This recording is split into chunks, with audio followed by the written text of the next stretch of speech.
Nada não. Pronto. Ok? Havendo quórum e presentes, o representante do Ministério Público declara aberta a presente sessão, ao tempo em que declara aprovada a ata da sessão anterior. Aproveito a ocasião para cumprimentar a bancada, na pessoa da desembargadora Regina, estendendo os cumprimentos ao desembargador Samuel, ao desembargador Laudibon, ao desembargador Ginoberto e ao doutor Ibirajá. Cumprimento também os senhores advogados, doutora Adilson, doutora Andressa, e os servidores que eu cumprimento na pessoa da doutora Caiana. Senhoras e senhores, eu chamo a julgamento, iniciando a pauta, pelo item primeiro da pauta, que é um quórum ampliado. A apelação civil número 070-000831-2020, da minha relatoria. O apelante, no caso, é Josemir Chagas Batim. O apelado é a Empresa Telefônica Brasil S.A. Presidente Djalma, eu gostaria só de fazer uma retificação na ata de julgamento da sessão anterior, no que diz respeito à proclamação do resultado do julgamento. Verificar aqui o processo. É uma apelação de número 0030-988-17. Faltou só incluir na proclamação a rejeição da preliminar de nulidade da citação por edital. Foi rejeitada, tá? Nós temos que inserir na ata anterior também, né? Basta fazer, já foi lançado o procedimento, fazer a retificação da ata anterior, só né? Retificar a ata, excelência. Isso, só retificar a ata, tá? É verdade. Essa proposta já se encontra inserida no voto, não é isso, Beto? Isso. Foi votado, na proclamação do resultado do julgamento, a gente constou só o voto de mérito e não consta a rejeição da preliminar, tá? Tá, ok. Na ocasião, os membros eram o desembargador Júnior, a desembargadora Regina e eu, não é isso, desembargadora Regina? Eu creio que sim. E tem nome na pauta anterior. Ok, afastar a preliminar. Foi afastado, né, naquela ocasião. Ok, cara, vamos fazer a retificação. Ok. O voto nesse processo relativo ao item primeiro da pauta, um quórum ampliado, na ocasião, houve divergência por parte da desembargadora Regina. O desembargador Gilberto acompanhou o relator, e eu, no caso. O desembargador Samuel está lançando o voto agora, não é isso, desembargador Samuel? Acompanhando o relator. Eu participei do início do julgamento, excelência. Na época, a composição era Vossa Excelência, desembargadora Regina e eu. Eu votei acompanhando o seu voto. A desembargadora Regina divergiu. Foi divergido. Então, falta o desembargador Júnior lança o voto na manhã de hoje, né, desembargador? Acompanhando o relator, e falta só o desembargador Laudibon Nogueira. É isso, desembargador Júnior? O presidente não vai ter sustentação, não? Nesse caso, vai não, né? Não tem sustentação. Presidente, eu só gostaria de esclarecer, né, porque o julgamento tem quórum ampliado, é o motivo pelo qual eu estou acompanhando Vossa Excelência. É porque essa concordância minha com o seu voto é porque eu já tenho, inclusive, precedentes nesse sentido. Embora esse precedente tenha sido julgado ainda sob a vigência do Código de Processo Civil anterior, mas a essência jurídica continua a mesma, né? Eu cito aqui o acordo 2886, apelação 0700-632-21, porque quando a parte alega fraude na contratação de empréstimo bancário, principalmente fraude da questão de assinatura, né, eu entendo realmente que depende, né, de conhecimentos técnicos, né, a prova pericial para efeito de dirimir aí essa questão de fato, né. E aí é com base nesse precedente meu que eu estou lançando o voto aí, pedindo venha a minha desembargadora Regina, né, para seguir a relatoria, presidente. Ok, desembargador. E o desembargador Olivon, como vota? Senhor presidente, eu aproveito para cumprimentar Vossa Excelência, cumprimentar os eminentes pares, todos os advogados aqui presentes, advogados, e a nossa secretária da sessão, e também o nosso procurador de justiça, doutor Birajara. Eu gostaria de ouvir a divergência, eu não conheço o voto divergente. Então, eu gostaria de ouvir a manifestação, até para que eu possa saber qual é o ponto. Ok. Desembargadora Regina, vamos falar com Vossa Excelência. Ok, eu renovo os cumprimentos a todos os queridos desembargadores, na pessoa do nosso presidente, desembargador Francisco Djalma, senhor procurador de justiça, senhores advogados, senhores servidores.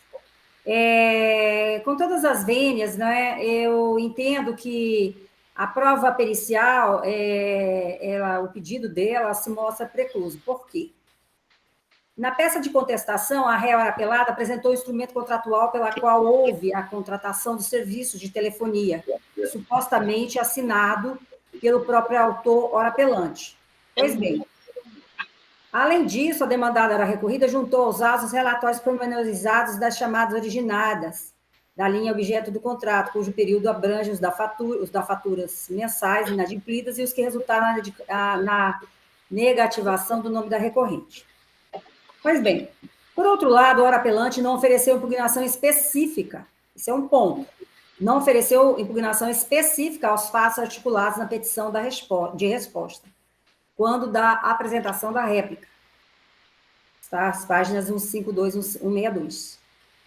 Pois bem, entende-se que ele, o recorrente, tinha o ônus probatório de rechaçar os fatos revelados pela ré, ou seja, de negar que todas aquelas chamadas foram originadas de uma linha telefônica por ele utilizada. Entretanto, ele não fez nada disso. Mas ainda, o autor apelante não atendeu ao despacho que o instou à especificação das provas que pretendia produzir. E aqui reside a maior razão de argumentação. Por quê? O juiz oportunizou a produção de prova e ele determinou que a parte especificasse, e ela não fez. Então, essa produção de prova, ela está atingida pela preclusão, na conformidade da jurisprudência do STJ, que diz o seguinte, de 2020, eu cito aqui, recente, esta corte afirmou o entendimento de que preclui o direito de prova se a parte intimada para especificar as provas que pretendia produzir não se manifesta oportunamente. Então, e a preclusão ocorre mesmo que haja pedido de produção de provas na inicial ou na contestação, mas a parte silencia na fase de especificação. Então, o que acontece? Ele pediu, sim, na inicial a prova pericial. Ocorre que a jurisprudência vem se orientando no sentido seguinte: quando o juiz abre novamente o prazo, determina que especifique as provas para dizer o que ele quer, o que ele ainda necessita, e ele não faz, ele não responde, deixa passar em aves esse prazo, que foi o que aconteceu com o consumidor, então, este direito de produzir esta prova pericial está atingida pela preclusão. Então, seguindo aí nas pegadas desse julgado, eu ainda continuo, conforme o item 2 da ementa, da lavra do ministro Araújo, da 4ª turma do STJ, julgado em 1 de junho de 2020. Deve ser rejeitado o alegado cerceamento de defesa, na medida em que, apesar de devidamente intimada, para especificar provas que pretendia produzir, a parte se manteve silente, ocorrendo a preclusão. Precedentes, ele cita assim.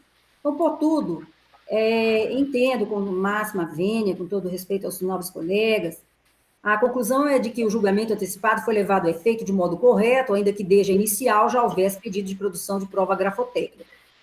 E assim, porque, a despeito de tal pedido, as demais provas produzidas pela demanda, ora apelada, também foram capazes de indicar que a linha foi efetivamente utilizada pelo apelante, o que torna desnecessária a utilização de qualquer outro meio probatório. Então, seria só... estou provendo o recurso de forma a declarar nula... estou desprovendo o recurso, né, divergindo, pedindo a máxima vênia, entendendo que, nesse caso, há essa questão formal, tão somente que ele não se manifestou. Como voto, excelência? Só relembrando, né, na verdade, o voto que já havia exposto na última sentada. Obrigada. Ok, desembargador Regina. Senhores, aqui um pedido de sustentação oral da advogada da empresa. eu revendo o julgamento, na realidade, se trata de um novo julgamento. Eu tenho a impressão que é preciso, sim, abrir prazo para a defesa realizar a sustentação oral. Os senhores estão de acordo? De acordo. Eu perguntei no início do julgamento se não haveria sustentação oral, presidente, mas de acordo, é um novo julgamento, viu? Excelência, considerando, desculpa, eu que faria a sustentação, eu não faria, não, eu dispenso. Podem continuar. Sim. Como eu já fiz a sustentação no voto passado, e eu dispensaria. Mas, doutora Andressa, eu não conheço a sua sustentação, não participei do julgamento passado. Tá, então eu posso fazer sustentação, excelência, mas basicamente as razões da doutora Regina, porque eu estou pela empresa, mas eu posso, então, abre o prazo para mim agora, por gentileza. Positivo. Com prazo, por excelência, eminente advogado da empresa, doutora Andressa, para a sustentação oral. Excelências, inicialmente, bom dia. Eu gostaria de cumprimentar a todos, hoje nesse quórum ampliado, desembargador Djalma, presidente desta Câmara Civil, desembargadora Regina Longini, desembargador Samuel, desembargador Laudivon, desembargador Júnior. Ilustre membro do Ministério Público, doutor Ubirajara, nobres colegas aqui presentes, bom dia. Enfim, como bem destacado pela doutora Regina, efetivamente houve sim um pedido inicial quando foi protocolada a petição. Contudo, quando veio a apresentação da contestação pela empresa e que apresentou o contrato, a parte autora minimamente não contestou, não impugnou especificamente. Ele, no momento que foi ali lançado a questão das provas trazidas, seja as faturas anexadas, todo o histórico de utilização da linha que demonstra que efetivamente foi usufruído o serviço, também foi apresentado um histórico de pagamentos que já não coaduna com a figura do estelionatário, não sendo compatível uma pessoa fazer pagamentos por uma outra pessoa que estaria ali, né, sendo prejudicada no caso. Ou seja, já demonstra que efetivamente foi contratado pela a pessoa que ali questiona como nunca tenha contratado. Ainda para esse conjunto probatório ser mais ainda solidificado, foi ainda apresentado o contrato. Contudo, não foi impugnado. Foi uma impugnação genérica na réplica, em nenhum momento foi ressaltado a questão do contrato. Não foi questionado. Sendo questionado, por exemplo, perícia, alguma coisa assim. Na sequência, quando foi dado o despacho novamente para que as partes indicassem quais eram as provas que pretendiam produzir, a empresa telefônica ela falou que não tinha mais provas a produzir, que poderia ser realizado o julgamento antecipado, e a parte autora ficou silente. Ora, caberia ali naquele momento, em que pese também já ter sido oportunizada a impugnação específica às provas trazidas aos autos, não fez, né? Fez de forma genérica, geral, ficando prejudicado, que demonstra ali a aceitação daquelas provas trazidas pela empresa, e aí, por sua vez, quando intimado, a intimação está ali, pelo todos os advogados cadastrados pela parte autora, foi concedido o prazo, ficou silente. Nem após o prazo houve essa insurgência. Agora, em recurso, arguir, cerceamento de defesa, houve silêncio, houve preclusão. Não há que se falar aqui de cerceamento quando o oportunizado foi, o mesmo não se pronunciou. Então, pugna para que seja julgado improcedente, não seja provido, desculpa, o recurso, mantendo a sentença quo em sua totalidade, eis que, diante das provas trazidas, analisou por bem o direito aplicado, julgando totalmente improcedente. São essas minhas razões, excelência, de forma bem reduzida. Obrigada. Ok, muito obrigado, doutora Andressa. Agora sim, eu vou passar a ouvir novamente os membros, e iniciou pelo desembargador Júnior Alberto. Desembargador Júnior, Vossa Excelência, como vota? Diante desses esclarecimentos aí, conhecendo inclusive o voto divergente da desembargadora Regina, eu reafirmo porque, na realidade, o autor, ele alega, né, que nunca contratou qualquer plano pessoal com a operadora Vivo, né? Ele tinha um celular pré-pago e descobriu, ao fazer uma compra, que estava negativado, né, por conta de débitos aí desse plano pessoal, né? Ele requeriu na petição inicial a produção da prova pericial e na fase da especificação ele quedou-se silente, né? Assim, o artigo 370 do Código de Processo Civil estabelece aí, vamos falar que o artigo do meu computador não está, só um pouquinho.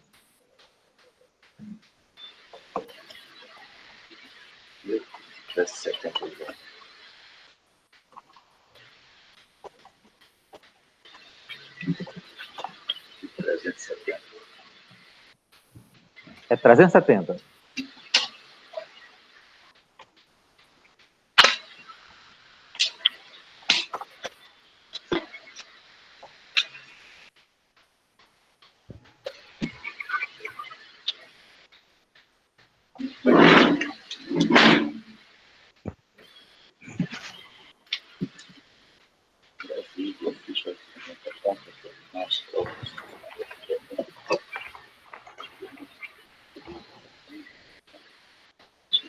Artigo 370 do Código de Processo Civil, né?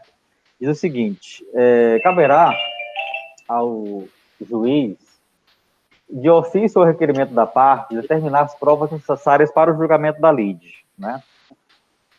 Se tem a alegação de que um contrato foi formalizado aí com falsificação de assinatura, né? Ele não reconhece essa assinatura, né?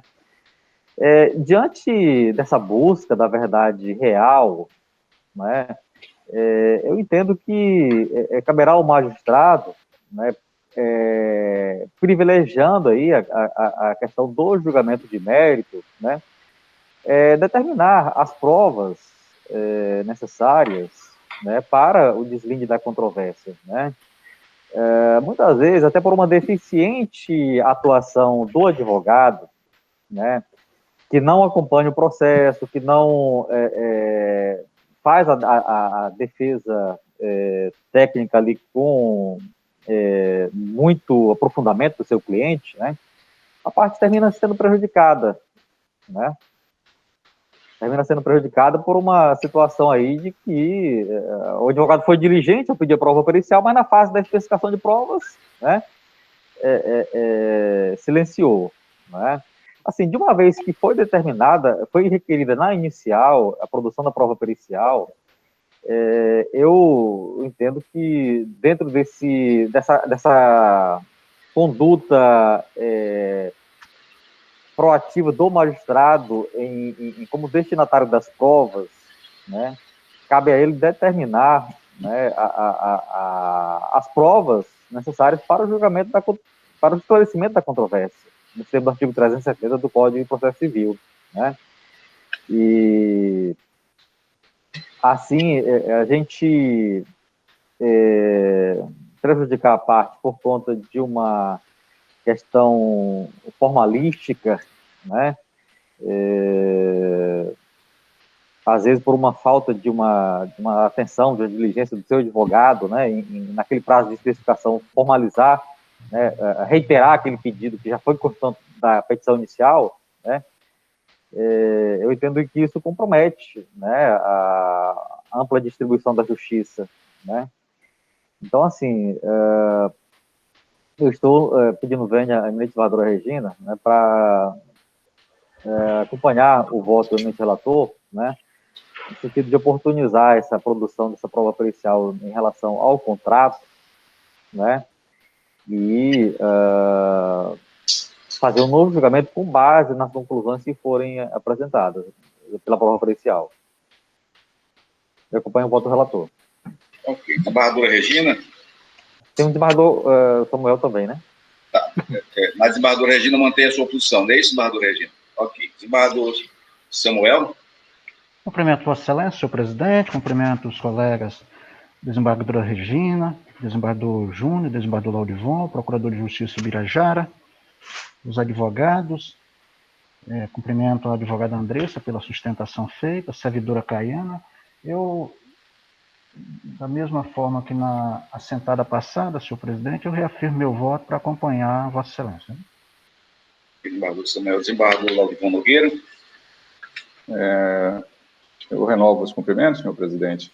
E aqui eu passei após ouvir atentamente os fundamentos apresentados no seu voto, como também no voto da divergência, eu observo que nos autos consta claramente pedido um protesto geral. Claro, na inicial consta, sim, o pedido do protesto geral de provas, e isso nós sabemos que é uma disposição até da lei, que a parte tem que protestar e dizer que prova vai produzir. Como já é reiterado e assentado na jurisprudência do STJ, que o momento em que a parte vai dizer que prova ela vai efetivamente produzir, ela é a partir do momento em que ela é indagada pelo juízo de que se tem provas a produzir. E neste processo aqui, a parte, no momento oportuno, após a contestação, após a réplica, né, ela foi instada a dizer. E somente a empresa telefônica é que veio dizer, olha, não tenho provas a produzir. A outra parte nada disse. Né? A parte autora ela não se pronunciou, deixou passar em habeas o prazo para requerer a produção de prova pericial. E que, a bem verdade, claro, que nós temos um documento que tem uma assinatura que visivelmente não tem diferença da assinatura que por ele lançada na procuração inicial, não há essa diferença. Né? Claro, o perito pode dizer, olha, não foi lançado pela mesma pessoa, mas de forma empírica, né, de forma leiga, olhando as assinaturas, não há como dizer que há uma diferença. Evidentemente que se haveria necessidade dessa prova pericial, somente a parte que deseja, né, que tem interesse nessa produção, poderia, então, dizer, olha, eu quero provar que foi sim, ou que não foi lançado, né, do meu punho, essa assinatura, ou que realmente ela não corresponde à minha manifestação de vontade, ela não é um sinal da minha manifestação de vontade, e essa manifestação não existiu. Então, esse era um debate que podia, sim, ser travado. Só que, a despeito do artigo 370 estabelecer que, e aqui eu faço a leitura dele, ele diz o seguinte, caberá ao juiz de ofício ou a requerimento da parte determinar as provas necessárias ao julgamento do mérito. Em verdade, esse dispositivo, ele tem uma atuação bem restritiva, não é uma interpretação alargada, né? E eu entendo, aqui, a partir da leitura da jurisprudência sedimentada no STJ, que só caberia o juiz determinar de ofício as provas necessárias ao julgamento de mérito quando se tratar de questão que versa sobre direitos indisponíveis, a respeito das quais as partes, naturalmente, não podem transigir. Nesse caso aqui, não estamos discutindo direitos indisponíveis, né? É direito disponível, direito privado, puramente privado, que não tem nenhuma indisponibilidade. Portanto, o juiz não pode utilizar o disposto no artigo 370, a regra do 370, para autorizar, para de ofício determinar essa perícia. Né? Caberia às partes, sim, ela na sua disposição de realizar essa produção, requerer. Então, o juiz ele permaneceria, sim, inerte, né, observando o movimento das partes e elas que tragam as provas dadas. Portanto, eu entendo que não se aplica o artigo 370, né, não é caso de direito indisponível, e portanto, eu sigo na mesma linha de entendimento, e eu pedindo vênia, realmente relator, na linha de entendimento da desembargadora Regina Ferrari, por considerar que a parte renunciou à produção de prova, ao não postular expressamente, e, portanto, se essa prova que foi renunciada, né, ao não especificar no momento oportuno, né, ele resultou prejuízo, também não pode alegar a violação à ampla defesa, contraditório, nem uma violação de um direito fundamental, porquanto, se o fizer, estará, na verdade, se beneficiando da própria Corpeso. Não requereu e depois vem dizer que foi prejudicado porque não requereu. É como eu voto e acompanho a divergência, com a vênia ao voto da relatoria. Ok, desembargador Laurigon. Eu vou proclamar por conta do resultado. Decide a Câmara, por maioria, dá parcial provimento à apelação, nos termos do voto do relator e das mídias digitais arquivadas. Ok? Alguma dúvida, não? Regina. Provimento é provimento, desembargador, perdão. Dá parcial provimento, né? O seu voto, Vossa Excelência, está dando provimento, Não, né? Dá provimento ao apelo, nos termos do voto do relator e das mídias digitais arquivadas. Divergente a desembargadora Regina Ferrari e o desembargador Laurigon Nogueira, que negaram o provimento ao apelo. Ok? Desembargador Djalma, eu queria só acrescentar mais um dado, embora o julgamento já tenha finalizado, é que, tendo em conta, inclusive, essa questão que esse fundamento do desembargador Ladivon, eu gostaria de deixar consignado também que houve a inversão do ônus da prova em favor do autor, né? E, numa eventual inoperância do autor em promover a especificação das provas, o que o magistrado deveria ter feito? Olha, eu vou suspender o processo por 30 dias, né? E mandar intimar o autor pessoalmente para impulsionar o feito, para fazer a especificação de provas, isso tendo em vista a questão dessa primazia do julgamento de méritos que é prestigiada pelo nosso Código de Processo Civil, né? Se o autor não especifica a prova no prazo que foi assinalado, o juiz determina a sua intimação, né, para impulsionar os processos, porque essa prova é essencial para o exame. Segurança, para a própria segurança da decisão. E aí, senão a gente fica se apoiando em questões processuais, em formalidades, e termina prejudicando o direito da parte, né? Nesse caso aqui, houve a inversão do ônus da prova, e o juiz disse na sentença, não, mas o autor tinha que ter provado que não utilizou o telefone. Mas como? E se o telefone foi utilizado no CPF dele, né, por outra pessoa, ele não ia ter como provar nunca que não fez essas ligações, né? Por isso é que eu reafirmo meu voto no sentido de que a prova pericial era importante para fazer o desvio da controvérsia. E numa eventual inércia do autor em fazer a especificação de provas, suspende o processo por 30 dias, intima o autor pessoalmente para funcionar o feito sob pena de abandono, que aí faz o julgamento sem extinção de mérito, né? E aí caracteriza aí a desídia no funcionamento do processo, né? Ok, desembargador. Então, decide a Câmara, por maioria, dar provimento à apelação, nos termos do voto relator e das mídias digitais arquivadas. Divergentes, desembargadora Regina Ferrari, desembargador Laurigon Nogueira, que negaram o provimento ao apelo. Okay? Obrigado, então, doutora Andressa.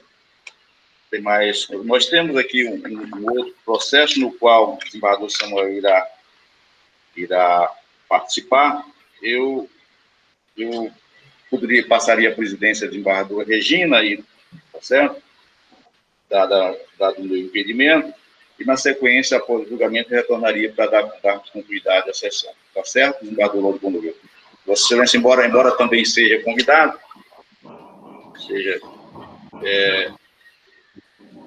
se incomodaria se eu já passasse a presidência do desembargador Regina para ela julgar esse processo, o último processo, o quinto processo, desembargador? Não há nenhuma objeção, não, senhor presidente. Eu tenho apenas o item 2, que é uma declaração de voto. Então, eu aguardo, não tem problema. Aguardo quando for realizada a chamada para esse feito específico. Tá, se for só declaração de voto, é rápido, né? É rápido, a gente já dispensa os convidados. Então, chama a julgamento e já... Ok, muito obrigado, desembargador Regina. Chama a julgamento para a continuação.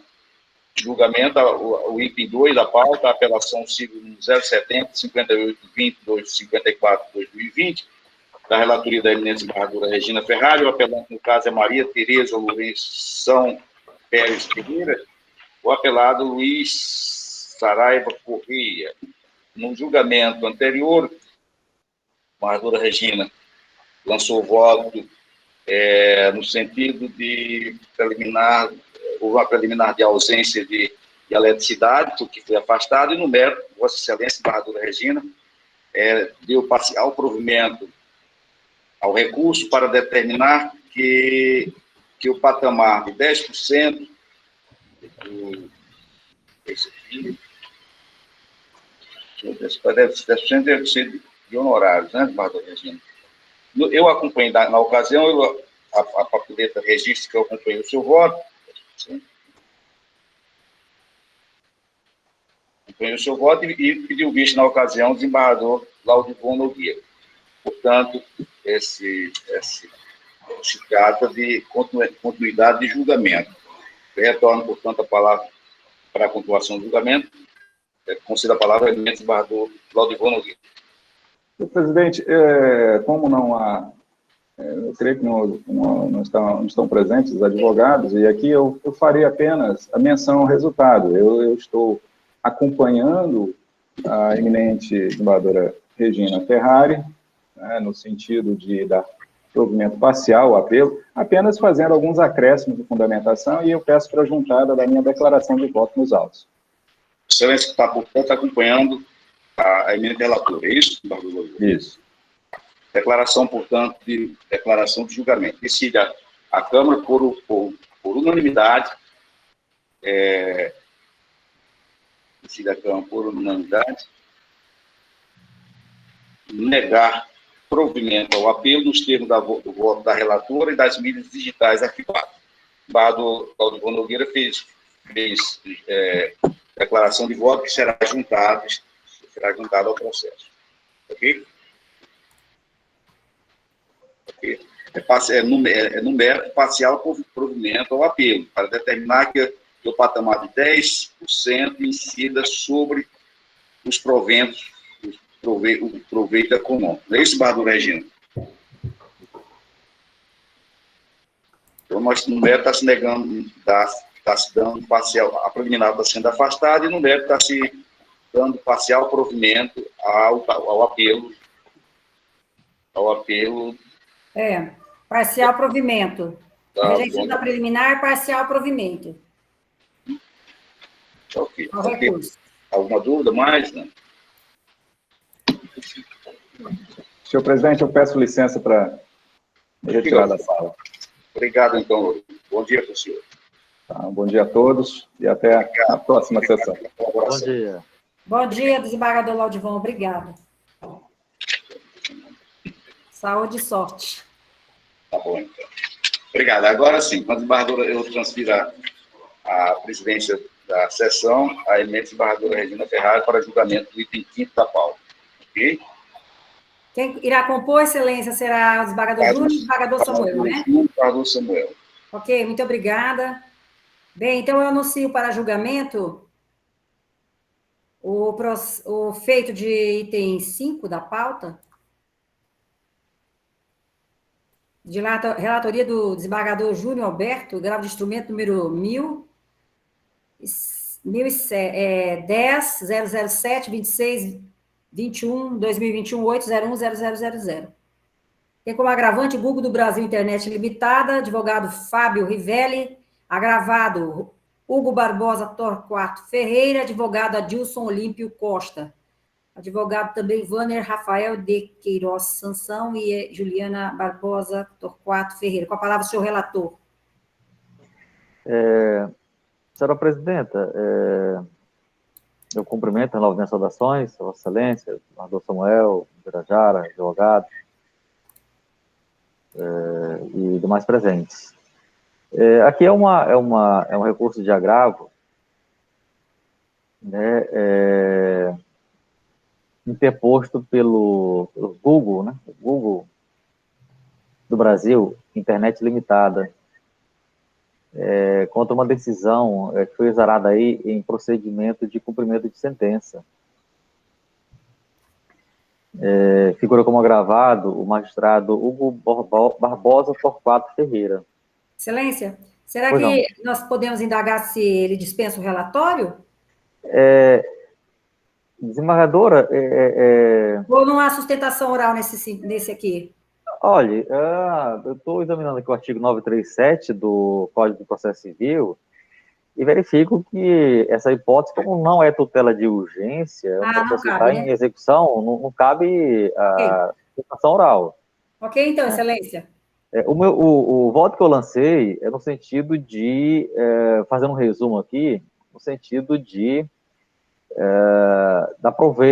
prover o recurso, né? Porque tem algumas URLs aí, são vários processos, né?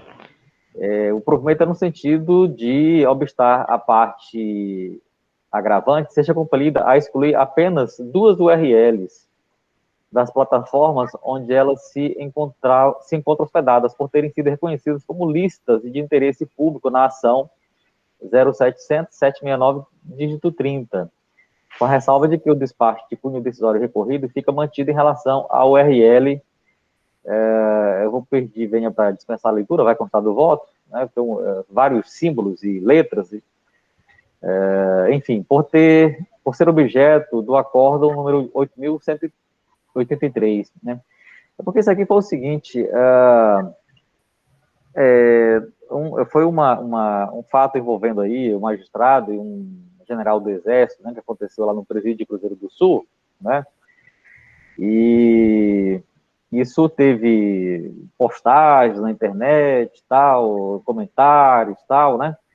E ele entrou com vários processos, né, para obter aí a exclusão daquelas URLs, daqueles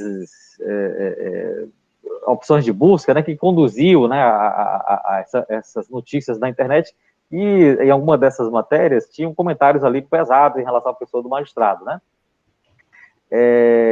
Só que algumas URLs, né, foram consideradas que não eram ofensivas e que estavam protegidas por aquele direito ali de informação, né? E essas URLs, elas foram... houve a desobrigação do Google no sentido de excluí-las, né? E esse processo está em execução de sentença, né? E o magistrado, né, pretende a exclusão de algumas URLs que foram consideradas lícitas, né? No julgamento de vários processos que ocorreram aqui nesse órgão colegiado, né? Então, o meu voto está lançado aqui no sentido de dar provimento ao recurso, né, nos termos que eu já explicitei para os senhores.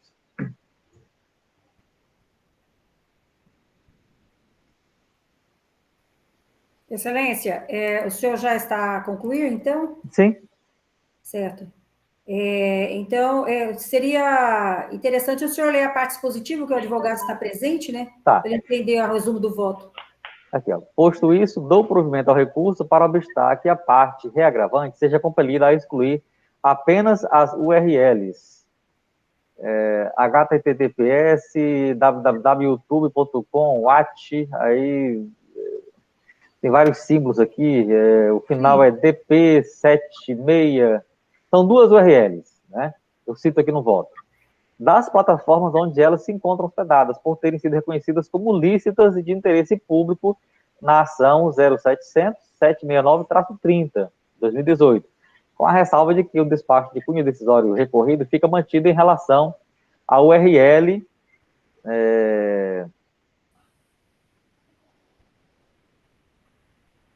tem vários... fica mantido em relação a uma URL, né, por ter sido objeto do acórdão 8.183, integrado com o de número 8.505, né, os quais foram proferidos na ação 602-603-05, que, por sua vez, deu origem ao cumprimento de sentença 0700539-80. São vários processos e várias execuções de sentença, né? Então, o juiz mandou excluir várias URLs, eu estou decotando da decisão do magistrado superior Duas URLs, né? apenas 2 URLs. Isso, tá? Ok, então. Ouço o desembargador Samuel Evangelista. Eu cumprimento Vossa Excelência, senhora presidente, desembargadora Regina, no exercício da presidência para esse julgamento. Torno a cumprimentar o desembargador Júnior, o procurador Birajara. Eu recebi em videoconferência o advogado Adilson, a quem eu cumprimento também. Também recebi os seus memoriais, da mesma forma que recebi os memoriais da empresa Google. Examinei-os, né? Esse processo já está há algum tempo, estava na pauta já há algum tempo, mas eu estou firmando convicção idêntica do eminente relator, senhora presidente. Eu acompanho o seu voto. Ok, eu também lanço voto nesse sentido, acompanhando o nobre relator, dando provimento ao recurso para obstar a execução provisória de duas URLs que foram consideradas, essas duas URLs, elas foram reconhecidas como lícitas e de interesse público na ação 0700-769-30-2018-101002, né? Com a ressalva de que o despacho de cunho decisório, né, do desembargador Júnior, recorrido, fica mantido, certo? Em relação à URL aqui descrita, conforme seu voto. Watch, www.youtube.com/watch, símbolo de interrogação, V, símbolo de igual, RX, TQ, 9FB, TNU, W, sinal de maior, etc. E por aí vai. Foi objeto do acordo 8.183. Pois bem, então estou também lançando voto nesse sentido. Senhor relator, então, proclama o julgamento, dá provimento, conforme a linha de voto do senhor relator, a Câmara, por unanimidade, dá provimento ao recurso do agravante. É isso, desembargador Júnior? Correto. Então, muito obrigada. Obrigada aos novos advogados que acompanham a plataforma quanto a este feito, e devolvo a presidência ao nobre presidente. Obrigado, excelência. Obrigado, então, desembargador Samuel. Muito obrigado por ter participado da sessão, nos auxiliado nessa pauta de julgamento. Se o senhor quiser permanecer conosco, é um prazer, desembargador Samuel. Eu só quero dizer da satisfação, senhor presidente, ter atuado juntamente com Vossa Excelência, desembargadora Regina, desembargador Júnior, procurador Birajara. Gostaria muito, mas eu estou no exercício da corregedoria, viu? Estão me chamando lá para uma pauta. Um bom dia para todos. Hein?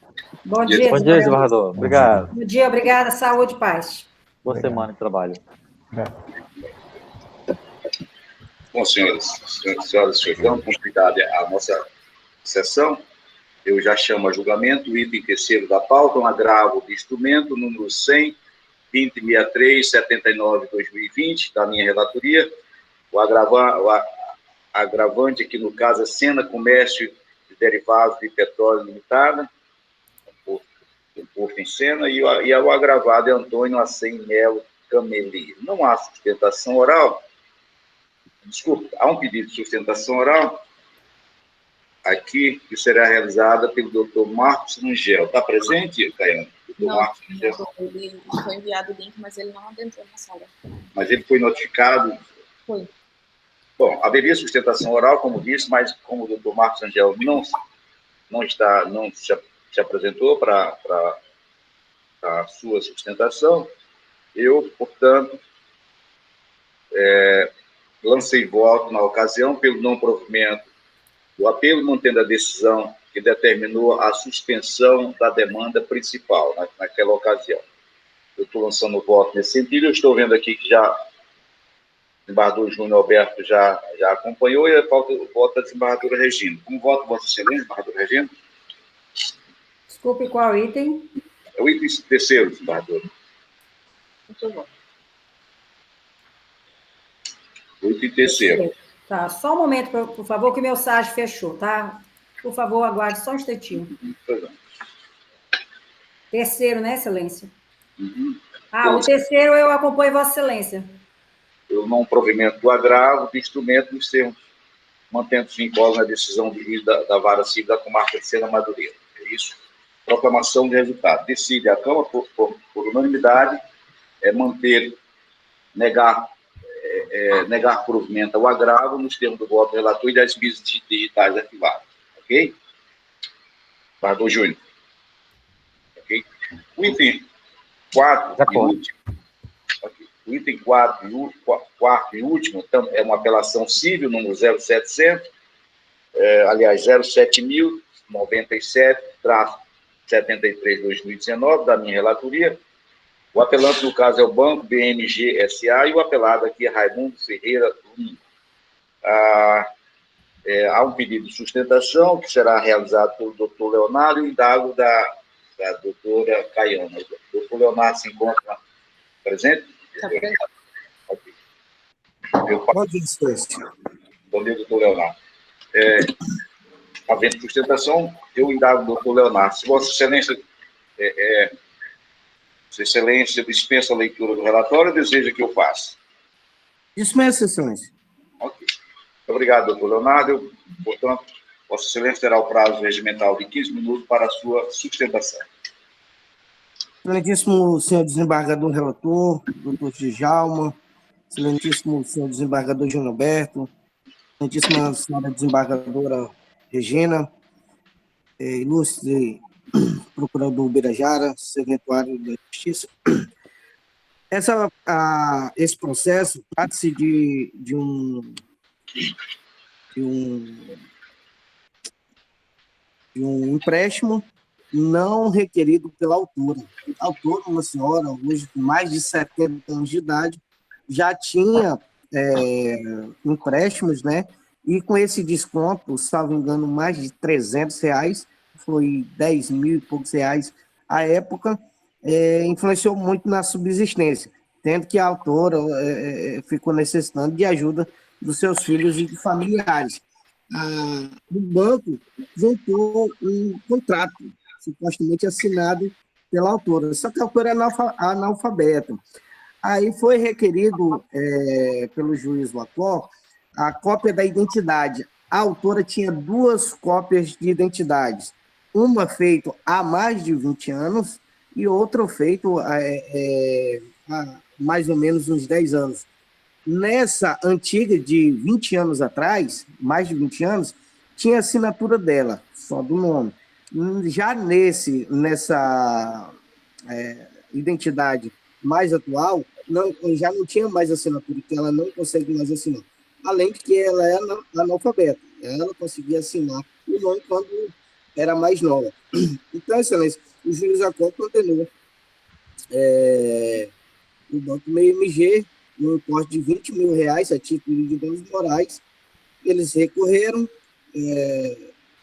nós também condenamos pela majoração no importe de 30 mil e está concluído aí para a decisão dos senhores. Eu acredito que R$20 mil, como o banco alegou que é desproporcional, eu não acho que é desproporcional aos olhos da defesa, tendo em vista que os bancos faturam milhões aí, e sendo que realmente a senhora, com esses descontos, sofreu tanto o abalo financeiro quanto o abalo psicológico. Então, diante do exposto, requer seja acatadas as alegações da autora. Pede deferimento. Obrigado, doutor. Doutora Regina e doutor Júnior. Vossa Excelência já tem conhecimento do voto, você vota no sentido... Vamos ver aqui. Eu voto no sentido de... Eu votei... Não sei, voto no sentido de votar pelo provimento parcial do recurso de apelação interposto pelo banco. Eu penso que... Voto pelo provimento para reformar o valor da indenização e compensar com o pedido que já foi recebido pela autora. Então, restando, então, R$5.000 a título de indenização. Se os senhores quiserem, eu faço a leitura integral do meu voto. Eu vou fazer a leitura, porque o advogado está presente, não sei se... Eu passarei, então, a leitura. Se conhece do presente apelo, eis que preenchidos os requisitos de admissibilidade. Como já explicitado outrora, versa a hipótese sobre a apelação civil interposta pelo Banco BMG S.A. em face da sentença oriunda do juízo de direito da Vara Única Civil da Comarca de Acrelândia, em auto da ação de indenização por danos número, proposta por Raimunda Fernandes Lima, em desfavor do apelante. Em suas razões recursais, a apelante cinge a afirmar que a contratação do cartão de crédito consignado foi legítima e lícita, sendo devido os valores descontados e, alternativamente, requer a redução do quanto indenizatório a título de danos morais e a compensação entre os valores já recebidos pelo apelado e o que lhe será pago. Da análise dos autos, verifica-se que o juízo de primeiro grau julgou procedente o pedido inicial da apelada, então autora, considerando que ficou comprovada a ocorrência de fraude na contratação do empréstimo consignado BMG Card número tal, no que se refere à sua carteira de identidade, pelo que fora o apelante condenado ao pagamento de R$20.000 a título de danos morais, com correção monetária do IPCA e juros de mora de 1% ao mês, contados da data da sentença, ex-vido da súmula 662 do STJ. Pois bem, é sabido que o Instituto da Responsabilidade Civil, de acordo com o ordenamento jurídico pátrio, consiste na aplicação de medidas que obrigue uma pessoa a reparar dano moral ou patrimonial causado a terceiro em virtude da prática de ato ilícito, consoante assim determina o artigo 186 do Código Civil. O dano moral, conforme a doutrina de Maria Celina Gondim de Moraes, pode ser conceituado como, aspas, aquele que, independentemente de prejuízo material, fere direitos personalíssimos, isto é, todo e qualquer atributo que individualize cada pessoa, tal como a liberdade, a honra, a atividade profissional, a reputação, as manifestações culturais, intelectuais, entre outros. O dano ainda é considerado moral quando os efeitos da ação, embora não repercutam no âmbito do seu patrimônio material, origina angústia, dor, sofrimento, tristeza, humilhação à vítima, trazendo-lhe sensação e emoções negativas. Maria Celina Gondim, de danos à pessoa humana, uma literatura civil constitucional. Fechado. Nesses termos, para que se possa falar em reparação por dano moral, é necessária a existência de uma lesão a qualquer dos direitos da personalidade da vítima.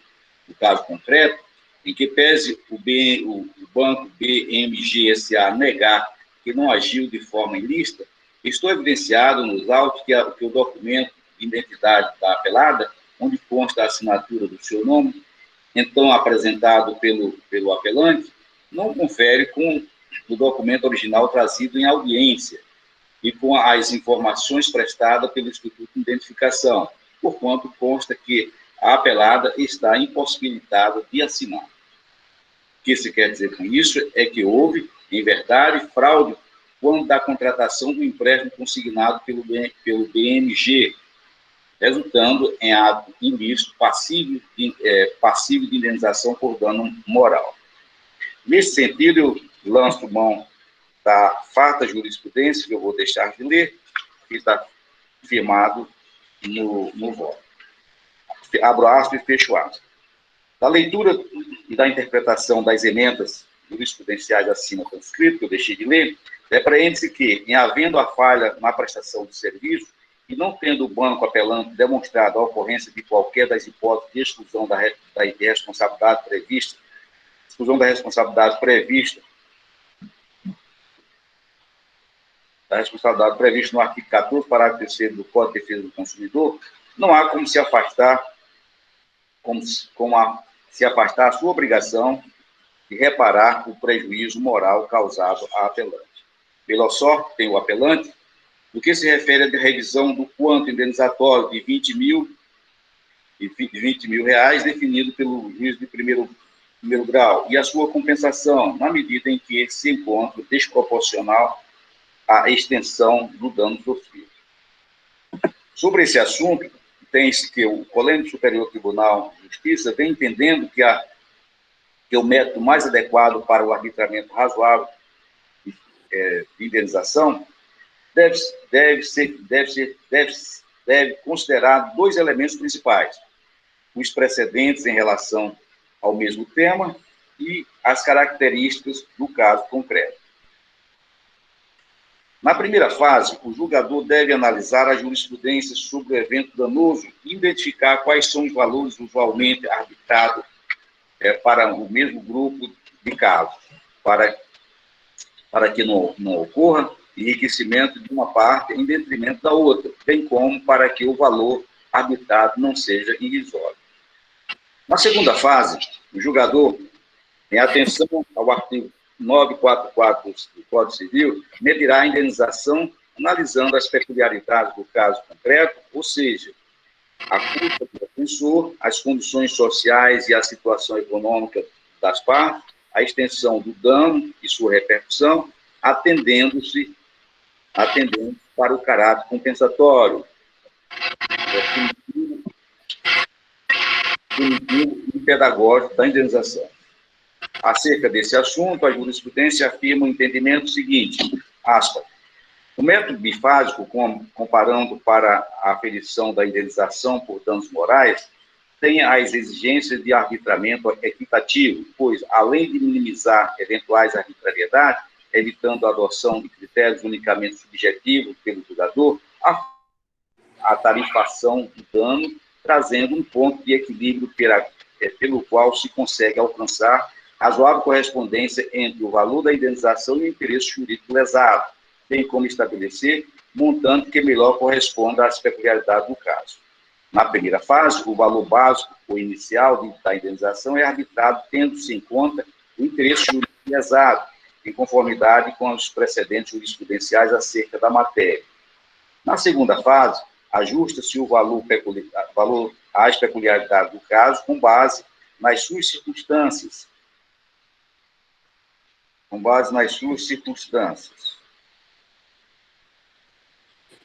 No caso, gravidade do fato em si, culpabilidade do agente, culpa concorrente da vítima, condições econômicas das partes, procedentes à fixação definitiva da indenização por meio de arbitramento equitativo pelo juiz. Fecho aspas.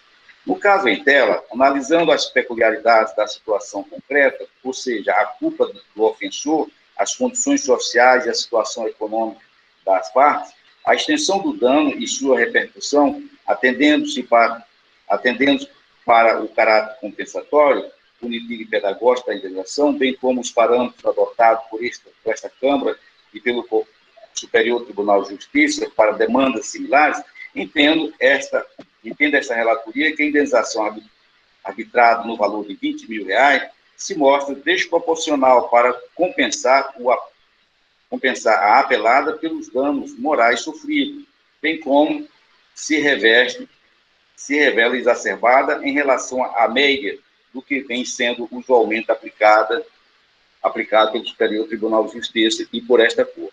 Vale registrar que o juiz de primeiro grau deixou de considerar que a apelada reconheceu ter recebido em sua conta poupança duas transferências de valores, a primeira no valor de R$10.098,84 e a segunda no valor de R$1.046,90, tendo efetuado os seus respectivos saques. Aqui ela já recebeu uma parte dessa indenização. Em assim sendo, tendo o juízo arbitrado um valor de 20 mil reais, é necessária a sua redução para R$16.145,94,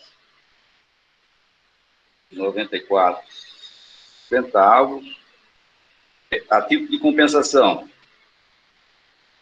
procedemos à respectiva compensação simples com os valores já percebidos pelo apelado, qual seja R$ 11.145,74, resultando o valor indenizatório de R$ 5.000, que será acrescido dos juros de mora nos termos da súmula 362 do Superior Tribunal de Justiça.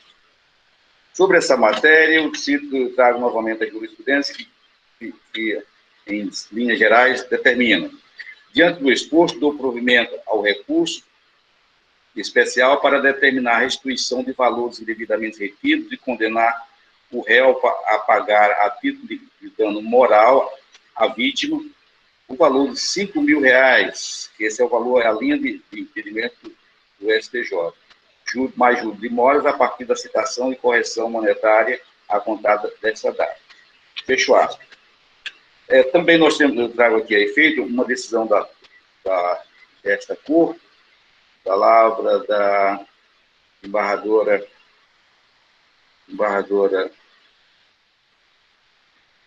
Regina Ferrari, que diz o seguinte: apelação, negócio jurídico bancário, dano moral comprovado, valor arbitrário em patamar razoável e peculiaridade da demanda, sentença mantida. Evidenciados os requisitos ensejadores da responsabilidade civil, mormente a falha na apresentação do serviço, é de ser julgado procedente a reparação do dano moral em momento a ser aferido nos termos da peculiaridade da causa, hipótese em que o numerário de R$ 5.000 não se mostra irrisório, tampouco exorbitante, a fim de compensar o ofendido pelo dano experimentado. Desembargadora Regina Ferrari, nos autos do processo número 070, 6630, 34, 2017. Fecho aspas. Também há mesma decisão, nesse mesmo sentido, pela desembargadora Eva Evangelista, que diz o seguinte: quanto indenizatório mantido em R$ 5.000, em observância aos princípios da razoabilidade exibido à jurisprudência em casos análogos, apelo desprovido. Desembargadora Eva Evangelista, no recurso de apelação número 07-12-667-77-2017. Fecho aspas. Com essas considerações, senhores desembargadores, com essas considerações, ressalta que a quantia de R$ 5.000 certamente se mostra suficiente para trazer à apelada satisfação adequada ao sofrimento por ela suportado, sem acarretar o seu enriquecimento imotivado, podendo ainda evitar que o réu pratique novo e igual atentado. À luz desse fundamento, eu estou lançando votos, como disse, pelo provimento parcial do recurso a recurso de apelação, perposto pelo Banco PMG-SA. Bom, na realidade, desembargadores, a indenização se somar os R$ 5.000 com o que já recebido pela apelante, vai dar um montante na ordem de 16 mil e poucos reais. É assim que eu estou votando e ouço a eminente desembargadora Regina Ferrari.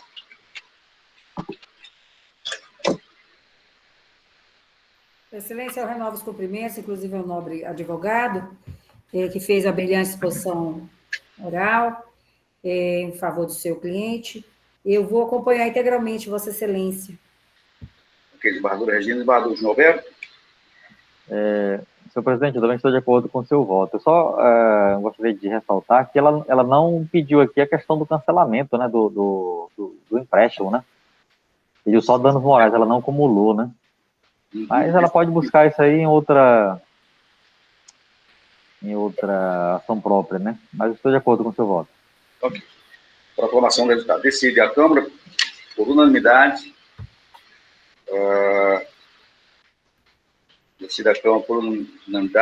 dar parcial provimento ao apelo, à apelação, nos termos do voto relator e das mídias digitais arquivadas.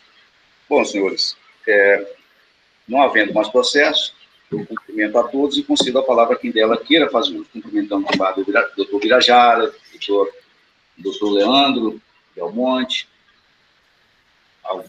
Alguém quer fazer uso da palavra? Desembargadora Regina, desembargador Ginoberto? Só para desejar aí, pela ordem, a desembargadora Regina não vai falar, desembargadora? Desembargadora Regina? Excelência, apenas para agradecer a todos e desejar uma feliz semana, bom trabalho, muita saúde e proteção. Também ao nobre advogado, também bom trabalho, Deus abençoe com saúde e paz. Senhor doutor Birajara, desembargador Djalma, desembargador Júnior, senhores servidores também. Obrigada. Senhor presidente, também para desejar uma boa semana de trabalho a todos, né? Ontem eu consegui tomar a segunda dose da vacina, então fica mais alegre aí, feliz aí com a possibilidade de proteção, né? E pedir a Deus que continue protegendo a todos nós, porque nós somos sobreviventes de uma pandemia, né? Que ceifou muitas vidas, né? Então, a cada dia que passa é dia de festejarmos, dia de alegrarmos mais, né? Porque estamos vivos e dando nossa parcela de colaboração aqui para a sociedade. Boa semana para todos. Obrigado, então, doutor Birajara. Só para agradecer a companhia dos senhores, é uma honra sempre estar junto aos senhores e desejar-lhes uma boa semana, de bom trabalho. Obrigado, doutor. Muito obrigado. Não havendo mais manifestação, declaro por encerrada a presente sessão, cumprimentando a todos e desejando a todos uma boa tarde e uma boa semana. Como bem disse o Ginoberto, que Deus nos proteja, que nós somos, digamos assim, passageiros, superadores dessa pandemia. Graças a Deus. Bom dia a todos. Grande abraço.